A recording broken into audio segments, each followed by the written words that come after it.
ETF index mutual funds నేర్చుకుని stock మార్కెట్లో రాణించాలనుకుంటున్నారా? వెంటనే ఈ నెంబర్కి కాల్ చేయండి.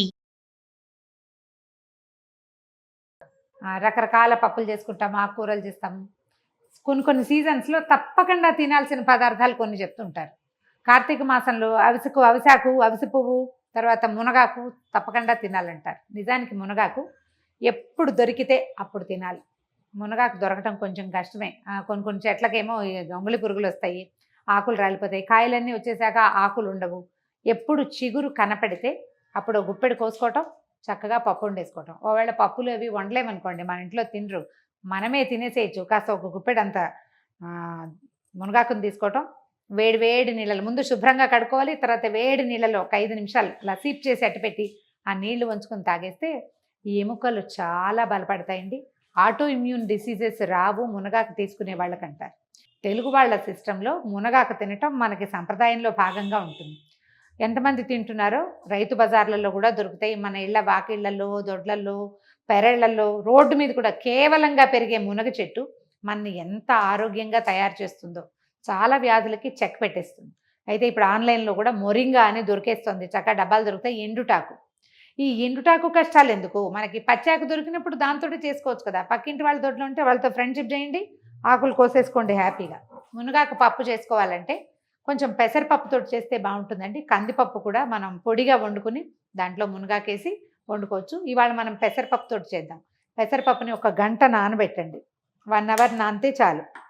ఇది చాలా సింపుల్ అండ్ ఈజీ మెథడు. నేను మామూలుగా కూరల్లో పెద్దగా వెల్లుల్లిపాయలు వాడను. ఈ పప్పులు పొడి మునగాకు పప్పులో వెల్లుల్లిపాయ వేస్తే మునగలో ఉండే ఒక చిన్న ఏదు వాసన ఉంటుంది కదా, ఆ వాసన రాకుండా ఉంటుంది. నెయ్యితోటి చేసుకోవచ్చు. మనం నూనె వేస్తున్నాను నేను, నెయ్యి కూడా చేసుకోవచ్చు. జస్ట్ 1 స్పూన్నర నూనె చాలు, అంతకంటే అవసరం ఉండదు.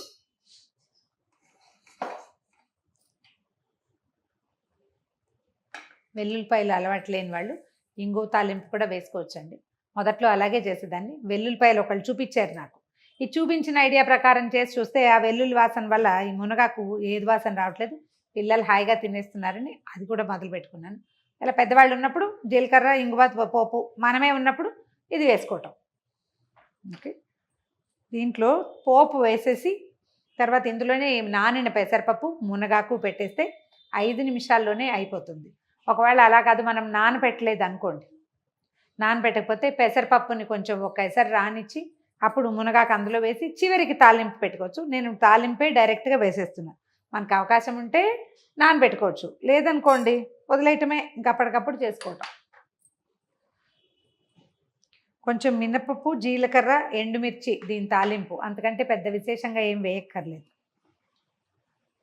ఇందులో ప్రధానమైన విశేషము మునగాకే. ఒకవేళ మనకి ఇది అలవాట్లేదు, నచ్చదు అనుకోండి, మందులాగా కొద్దిగా అయినా తింటాం అలవాటు చేసుకోండి. ఇది అన్నంలోనే కలుపుకోకర్లా, ఒట్టిగా స్పూన్ వేసుకుని కూడా తినేసేయచ్చు. కొద్దిగా మినపప్పు వేగాక జీలకర్ర, ఎండుమిర్చి వేస్తే ఇవి కొంచెం వేగుతాయి. ఓకే, జీలకర్ర వేస్తున్నాను. మనం ఇందులో కారం వేసుకోము, పచ్చిమిర్చి వేయము కాబట్టి కొంచెం ఎండుమిర్చి ఒక 4-5 ముక్కలు వేసుకోవచ్చు. ఇదే కారం, ఇంతకంటే ఏమి ఉండదు. ఇది కారంగా ఉండదు, కమ్మగా, చెప్పాలంటే సరిగా చప్పగా ఉంటుంది. వెల్లుల్లిపాయ చిన్న ముక్కలు చేశాను చూడండి, ఒక దెబ్బ కొట్టి దంచి కూడా వేసుకోవచ్చు, ఊరికే బాగుంటాయని. అలాగా వేగిపోయిందండి. పెసరపప్పు వేసేద్దాం ఇందులో.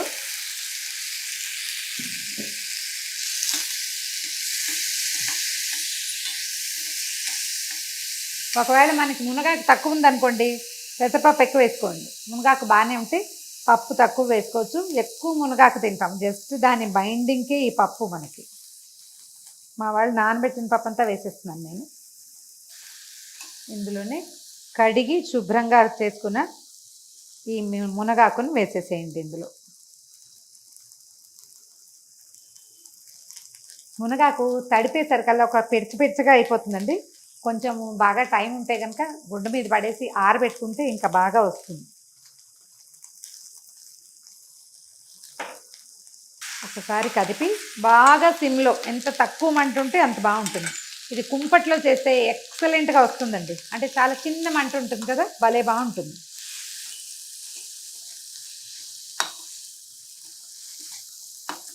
ఇలాంటి వాటిని మెయిన్ కోర్స్గా చేసుకోకూడదు, ఇది ఎప్పుడు సైడ్ డిషే.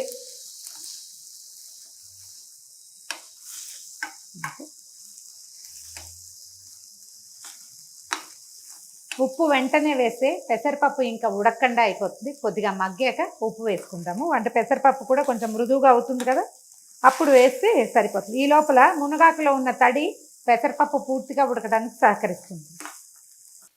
దీనికి పెట్టే మూత డోమ్ లాగా కాకుండా దగ్గరగా ఉండాలి, క్లోజ్గా ఉంటే చక్కగా ఉడుకుతుంది. డోమ్ పెట్టేసరికల్లా ఏమవుతుంది, మనకి ఇందులో తడి ఎక్కువ లేదు, నూనె ఎక్కువ లేదు, మాడిపోతుంది. క్లోజ్గా ఉంటే ఉడికిపోతుంది ఈజీగా. కొంచెం ఉప్పు చల్లుదాం. ఇది చాలా సింపుల్, 2 నిమిషాల్లో అయిపోతుంది. దీని దగ్గర నుంచి వండుకోవాలంతే మనం. నేను స్టీల్ది పెట్టాను, కానీ ఒక చిన్న ఐరన్ కడాయి ఉంటే దాంట్లో చేయండి, అప్పుడు కొంచెం స్లోగా వేగుతుంది అన్నమాట. పెసరపప్పు మెత్తబడిపోయింది, కూర కూడా దాదాపుగా వేగిపోయింది. దీని ఏంటంటే ఇలాంటి కూరలు చేసేటప్పుడు ఎక్కువగా మూత పెట్టే చేసుకోవాలని చెప్తారు. ఇందులో ఉన్న కొన్ని మినరల్స్ అవన్నీ గాల్లో కలిసిపోతాయట, ఇందులో ఉండే ఆరోగ్య పదార్థాలు, అందుకని మూతలు పెట్టేసుకోవాలి.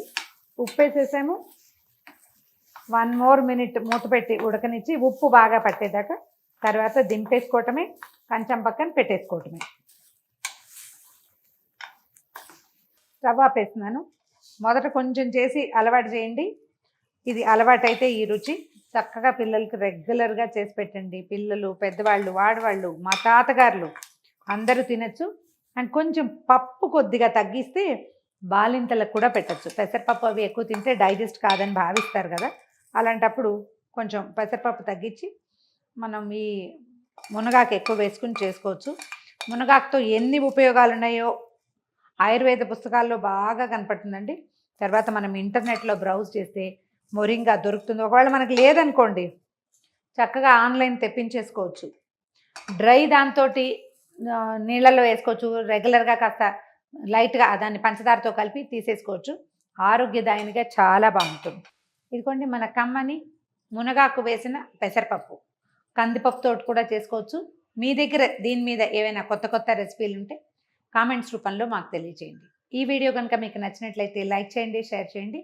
మరిన్ని ఇంట్రెస్టింగ్ వీడియోస్ కోసం సుమన్ టీవీకి సబ్స్క్రైబ్ చేసుకోండి.